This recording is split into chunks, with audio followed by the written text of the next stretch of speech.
هەر سەبارەت بە دەست لە کارکێشانەوەی وەزیری بەرگری بەریتانیا بێنواڵاس گفتوگۆ لەگەڵ بەڕێز دکتۆر زێرەڤان بەرواری مامۆستای پەیوەندیدێنە دەوڵەتیەکان لە زانکۆی لەندەن دەکەین، هەر لە لەندەنەوە لەگەڵمان دەبێت. دکتۆر سڵاوت لێبێت، ئەم دەست لە کارکێشانەوەی بێنواڵاس وەزیری بەرگری بەریتانیا چۆن دەبینن؟ بۆچی وای کردووە؟ سڵاتان لەبێ زۆر زۆر سپاس. بێگومان دەست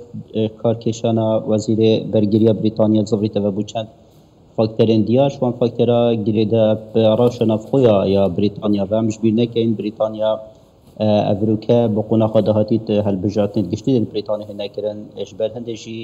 هەندێک گۆڕانکاری تێنەکردن سەر ئەساسێن نافخۆیان سەر هەندێک فاکتەرێت نافخۆی وەلی تەنکۆڤکەندە گۆڕانکاری سیستەمێ حکمرانیان جکۆت سەرچاوێت حکمرانێت بریتانیا دا ڕێ بدەن. دەست کارکێشانە وەزیری بەرگری بریتانیا زەڤریتەوە بوو ئەف ناکۆکیان ژیکم ئەف هەڤرکیا سیاسی هەید نابەینە پارتە دا سەڵەدار پارتێن ئۆپۆزیسیۆنێ هەوڵن جدی تێنەدان بۆ قۆناغا داهاتی ئەف کەسێن کۆ تێنە گوهڕین شێوازێکی بۆ ڕایە گشتیا بریتانیا پێشکەشکیان کۆ بشێن کارتێکردنا کە ئەرێنی سەردەنگێت حزبا دا سەڵەدار بدەن ژبەر هەندێک فاکتەرێن دەست کارکێشانە بیست گرێدای نافخۆیە یا بریتانیا و سیاست نافخۆیە بریتانیا و هەندێک فاکتەری دی گرێدای ناف خودێ کەساتیا بنواڵەسی کۆ ئەڤروکە چ بیت بە قۆناغا داهاتی خۆ ئامادەکردن زیاتر زەڤریتەوە بۆ پێگەی خۆی نافخۆی زیاتر زەڤریتەوە بۆ وان بەلەدیاتێت کۆبەرینی کە خزمەت لێکردی سەر شێوازێ گراسڕۆدێت خۆ جارەکاری کار بکەتن. باشە، ئەنی لە بەریتانیا تقریباً بۆتە مۆدل دەست لە کارکێشانەوە لە ماوەی چەند ساڵی ڕابردوودا زیاتر لە سێ سەرۆکوەزیران لەم وڵاتە دەستی لە کارکێشایەوە. ئەمە ئێستاوە ڕیشی سوناک لە دەسەڵاتە ئایا ئەویش دەست لە کار دەچێشێتەوە یان نا؟ ئەوە تا ئێستا دیار نییە. بۆچی بەریتانیا بەم ڕۆژەدا تێدەپەڕێت؟ ئایا ئەمە فعلەن جۆرێکە لە ممارەسەکردنی دیموکراسیەت وا پیشان دەدرێت یاخود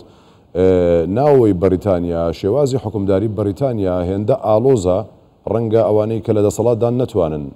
بەردەوامی پێ بدەن زوو دەست لە کار دەچێشنەوە. کاریگەریەکان تەسیری هەیە، کاریگەریان هەیە لەسەری. ئایا بۆچی وا دەکەن؟ بله طبعا افسر جلك اجرينجا طبعا بريطانيا 2019 كان بحسين 2018 وحتى افريقيا تدنيا سين دوله قيران يعني جلك قيران نفط بريطانيا هنا اف قيران ثاني عندك شوان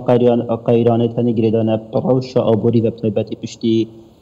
كورونا فيروس بشتي دركفتنا بريطانيا شركات اوروبا ولا هاتيا كو عندك قيران ابورين ديار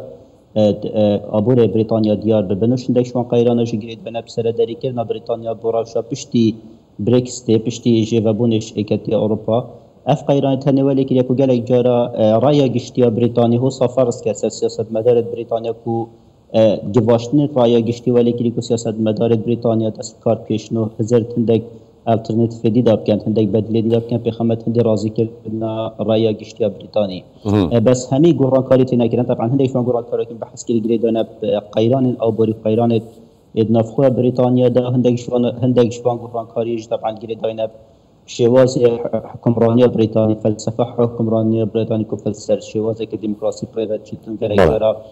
او کسی نشتن بر پرساتی خو پریوت بتن گله حالته که نورمال داش کشنا خورادی هینتو مجرد یعنی وکی وظیفه که وکی بنمونه وزیر بیتونه وکی کارمنده که دولت د خدمت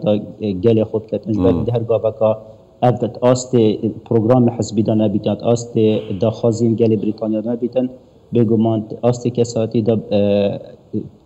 دست پیشخاری که تکرن که بهت خوب بکشان گل جار سر آست حزبی جدا بیاست هنده تتا دان که گوهرین کاری بهنه کرن بنمون اول افروکه دست کارکشانا وزیر برگیر بریتانیا جدی دا پنده و که حزب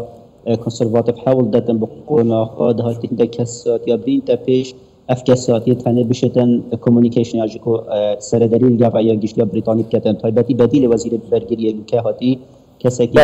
بیارد میدیا بریتانی دوله دکتور تو لا زانکوی لندن لوی مامۆستای پەیوەندیدێنە دەوڵەتیەکان بێگومان ئاگاد لە سیاست و کاری حکومڕانی بەریتانیا تا ڕادێکی باش هەیە دەبێت ئەو بکەمە پرسیارێک ئەم دەست لە کارکێشانەوەی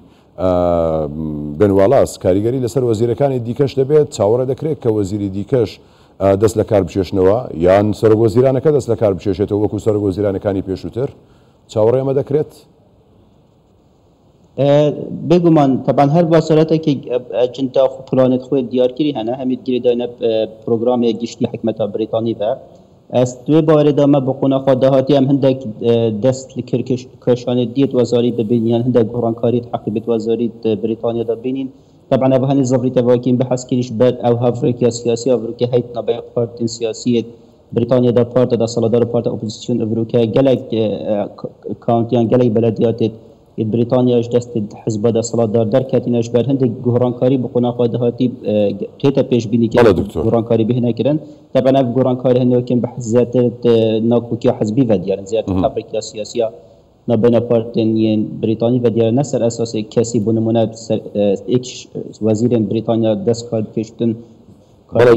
که منها بسر وزیر اندیشینه و نمازات جدا پاشا سیاسیه نفخوی بریتانیا و بله برس دکتر زیرفان برواری ما مسئله پیوندن دولت کان لازنکوی لندن لندن و لگل مانبوی ماندو نبید